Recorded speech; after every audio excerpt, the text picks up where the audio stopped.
finalni kutamiz. Finaldan nimani kutish mumkin degan bo'lsak, maksimum zerikarli o'yin bo'lsa kerak. Fransiya bilan Angliya maksimum o'yinda rasvo qilishdi. Hamma Fransiya bilan Angliya o'yin ko'rgan ekan, men boshqa o'yin ko'ribman ekan, men hayron bo'ldim. Bo'lmasa, shu muxlislar zerikib qolmasin deyildi-da, shuning uchun bir-biriga 6 ta, 4 tadan gol urib o'tirdi-da bular. Hayronman, o'zi mendan boshqa hammaga o'yin yoqibdi. Assalomu alaykum do'stlar. Sizlarni Bekorchi kanalida ko'rib turganimdan juda ham xursandman. Hop, bugun videomiz sal kech chiqdi, ya'ni tahlil video bo'lishi kerak edi o'z aslida. Men faqatgina bugun tongda deylik, tongda bo'lib o'tgan o'yinda qolganlar qanaqa tahlil qilishligini kuzatdim va o'qib chiqdim ko'pini. Men hayron bo'ldim. Men umuman boshqa joyda yashayapman ekan va boshqa futbolni ko'ribman ekan. Aslida qayerda yashab turganligimni umuman daxli yo'q bunga-yu. Loser! You're a loser! Lekin nechidir million o'zbek aholisi ko'rgan o'yinni men ko'rmabman, chunki juda ko'p tahlilchilar, o'shalarga jurnalistlar deymizmi, hammaga o'yin yoqibdi. Nice. Yoki 6 tur bo'lgani uchun shunaqa deyshdimi, yoki ular uyqudan turib qarasa, hisob 6 tur va o'yin vaqti zo'r bo'lgan ekan deyshganda kirganlar, yo bo'lmasa highlightlarni ko'rishgan, yo bo'lmasa gollarni takroran ko'rishganda, ha yorvoribdi deyshgan. Lekin to'g'risini aytsam, men o'yinni ko'rdimda va Fransiya bilan Angliya maksimum o'yinda rasvo qilishdi. Bitta rus blogeri bor, Qatari futbol degan kanalda olib yuradi. Ismi Nikita Kovalchuk. Xo'p, o'sha Nikita aytayaptiki, agar deyapti, futbolda men Amerikaga sotganimda, aynan mana shu 6 tur hisobdagi o'yinni sotgan bo'lardim deyapti. Buni ichida ancha ma'no gaplar turibdi-da. Bizniki bilan ularga farqi bo'lsa, bizning tahlilchilarimiz o'yinda zo'r bo'ldi, yorvordi, final oldidan final bo'ldi. What? Bro, what are you talking about, man? Shu yorvorishdi, xullas gapirishdi. Erta urusda tahlilchilari bo'lsa, umuman teskari gaplar gapiryapti. Bilmayman, biznikilar yoki auditoriyaga qandaydir qarshi, ya'ni negativ gaplar ko'p emasin deb aytishmayaptimi ekan, chunki erta Fransiyani ham, Angliyani ham yetarlicha muxlislari bor O'zbekistonda. Balki shulardan qandaydir hate bo'lmaylik deyshgan ekan. Lekin uruslar ochiqdan ochiq aytayapti, ya'ni o'yin umuman rasvo bo'ldi. Maksimum ikkovi o'yinda rasvo qilishdi deyishyapti xullas.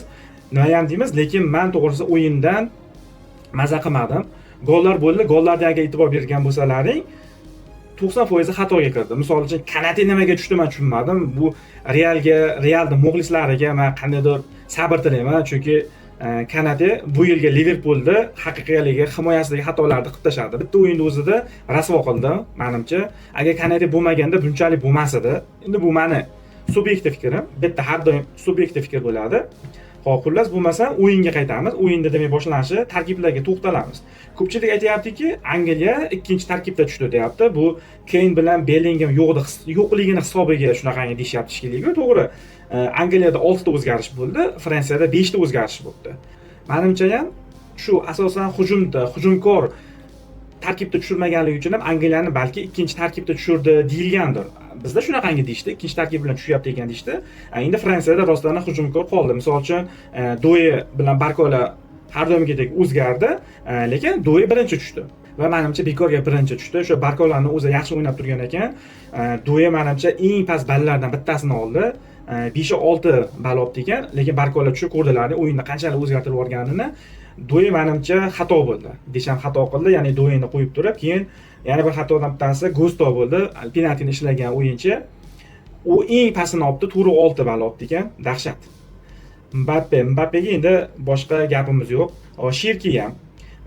Shirki ham menimcha tushmagani yaxshi ekan. O'sha zaxiradan tushgani baribir ancha foydali bo'lib turgan ekan. Aslida zaxiradan tushganda foyda keltirib turgan edi, lekin zaxiradan tushgani yaxshiroq ekan. Xo'p, Zaire Emeryni bilan Chouamenini solishtirgan bo'lsak, endi Chouamenini ko'proq foydasi tegar edi. Bilmayman, Desham nima qilmoqchi bo'ldi. Desham maksimum oxirgi o'yinini qilmoqchi bo'lgan shekilli. Balki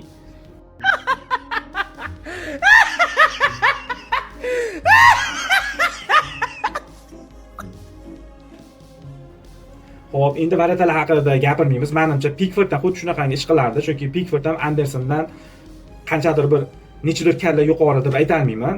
Menimcha Pickforddan shunaqa gollarni o'tkazib yuborardi.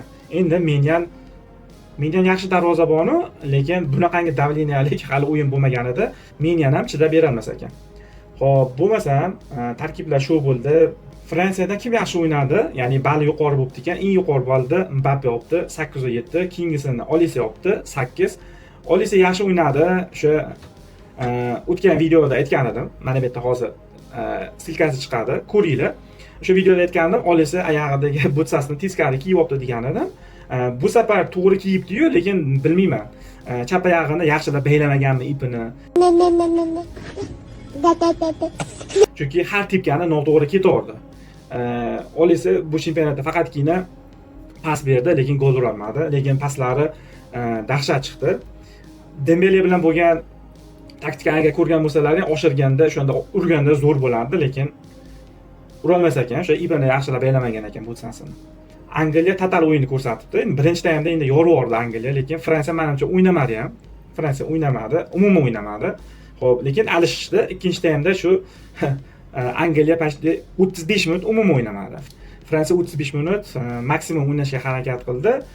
Aslida o'shalarga Olise urganda menimcha yo durang bo'lib qolishi mumkin edi, lekin urgandan keyin yana ham Fransiya davleniya qilib turib, kerak bo'lsa yutib ketishi ham mumkin edi. Faqatgina o'shalarga Olisani 3 ta zo'r imkoniyat bo'ldi, shulardan ura olmadi.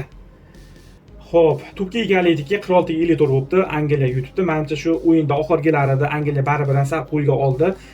Bellinghamni zo'r tushirdi Tuxel, lekin Tuxelga ham qoyil qolmadimi? Mayli, nima ham deymiz. Bellinghamni zo'r tushirdi. Bellingham ancha o'rtada tushishi bilan e'tibor bergan bo'lsalaring, o'zi birinchi to'p tishida gol urardi, lekin ura olmadi. Lekin xuddi shu ishni ikkinchisida qildi, chunki o'shanda ham Fransiyani bor himoyachilarini qaqada jo'natib yubordida, o'zi borib urib keldi. Endi XG ni pashti bir xil bo'lib qopti. 208 bo'libdi XG lari. Zarbalar 19 ga 19. Ha, agar bu natijani ko'rsa, uyqudan turib qarasa, rasa zo'r bo'libdi deydi o'yinda. Chunki 208 dan bu juda ham yuqori va 19 dan hujum, ya'ni 19 dan 208 XG degani bu juda ham yuqori degani. Uni ko'rgandan keyin deydi, yorib deydi. Lekin o'yinda ko'rsa, umuman Fransiya ham, Angliya ham o'ynamadi. Qoida buzarliklar juda ham to'g'ri rostdan faol kam bo'ldi. Ya'ni o'shalarga haqiqiy o'rtoqlik uchrashuviga o'xshab ketdi o'yin. 3-o'ringa endi menimcha Fransiya xohlamadi ham shekilli. 3-o'rinda balki Fransiya bilmagandir medal berishligini. Menimcha shu kungacha 3-o'ringa hech qachon medal berilmagan, lekin bu safar medal berildi. Ko'rgan bo'lsalaring, angliyalik futbolchilar medal toqishdi. Xo'p, bo'lmasam, shu o'yinda eng naqangi joylar shu bo'ldi. Qolgani bir-birlariga to'pni oshirishib yurishdi. Kecha bu narsani ko'rsatgan edik. Xo'p, rekordlarga to'xtalaylik, chunki eng muhimi bu yerda rekordlar bo'ldi va anti-rekord bo'ldi. O'yinda mana shu narsasini olib maza qilinadigan bo'ldi. O'zi shu Amerikadagi jahon chempionati faqatgina rekordlar va anti-rekordlar bilan to'lib ketyapti. Unda bu o'zi aniq edi, chunki o'yin ko'p bo'lgan, jamoa ko'p bo'lgan, o'z-o'zidan rekordlar ko'payadi va anti-rekordlar ham ko'payadi. Yaxshi hamki bu yil jarohat olganlar kam bo'ldi, nisbatan kam bo'ldi. Bu yaxshi, chunki bizga baribir ham klublar o'rtasidagi o'yinlar qiziqroq, chunki erta haqiqiy jang bo'ladi.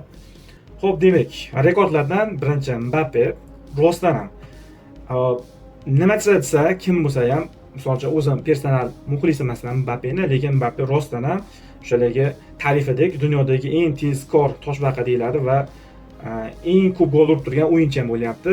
Ha, to'g'ri, u jamoasi bilan shitma yutmadi, ya'ni klub bilan shitma yutmayapti, terma jamoa bilan shitma yutmayapti, lekin hammasida gol uryapti. Bu foyda beryaptimi degan bo'lsa, foyda bermayapti. Lekin o'yinchi uchun bu qandaydir yoki motivatsiya yoki qandaydir o'zini personal yutuqlarda yutyapti. Chunki Real bilan ham La Ligada rostdan ham to'p urar bo'ldi.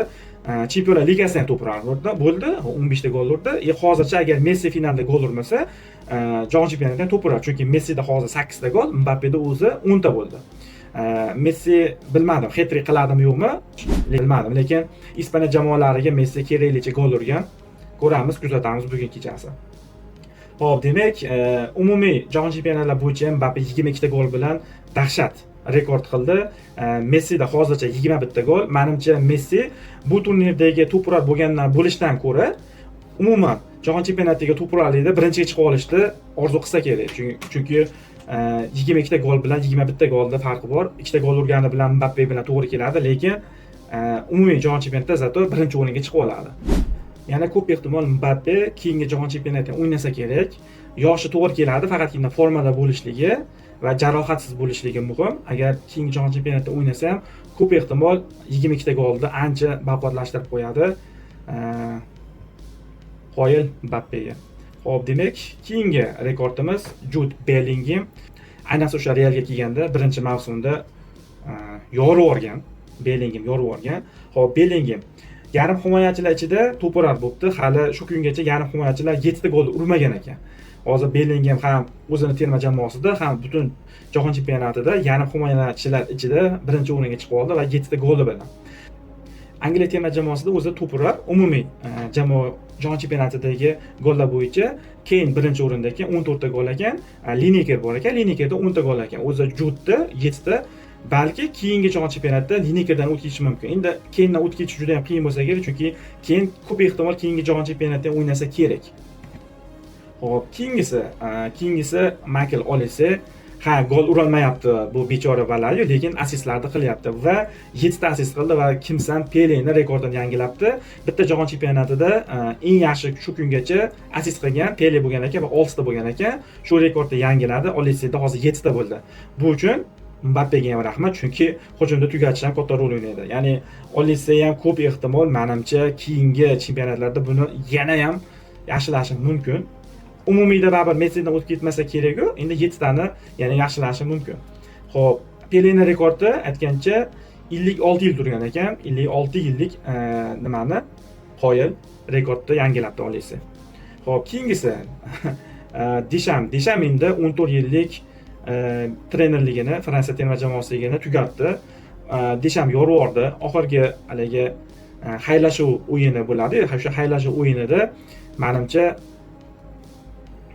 temir kitobga yozilgan darajada o'yinda qilib ketdi. Ha, Deshamda o'zi 98-yili jahon chempioni bo'lgan va 18da o'sha Rossiyada bo'lgan zo'r chempionatida chempion qildi. Fransiyani 22da finalga olib chiqdi. Unga ham o'zi qoyil qolish kerak, chunki ikkita ketma-ket finalga olib chiqdi.